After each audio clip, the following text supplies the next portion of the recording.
যেহেতু এই ধর্মটা একটা আমদানিকৃত ধর্ম, ইম্পোর্টেড ধর্ম, সৌদি আরব থেকে এসেছে, সেই সৌদি আরবে গরু কেউ কুরবানি দেয় না, এবং যত 57টা মুসলিম দেশ আছে তারা কেউ কিন্তু গরু কুরবানি দেয় না। তারা নিজের নিজের সেই দেশের পশু, সে ছাগল, দুম্বা, উট যে যার মতন দেয়, কিন্তু গরু দেয় না। তাহলে ভারতেই গরু কুরবানি দেবে কেন? ভারতবর্ষেই গরু কুরবানি কেন দেওয়া হয়? তার কারণ গরুকে হিন্দুরা গৌমাতা বলে পুজো করে।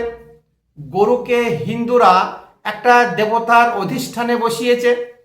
সেই গরু কাটা বা কোরবানি দেওয়ায় হিন্দুকে একটা চ্যালেঞ্জ জানানো, যে দেখ তোরা যাকে পুজো করিস, গৌমাতা বলিস, তাকে আমরা কেটে খাই, তোরা কিছুই করে দিতে পারবি না।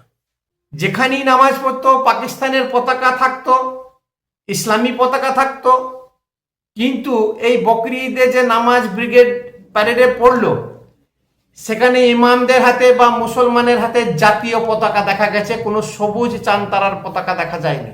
এটাই হচ্ছে পরিবর্তন।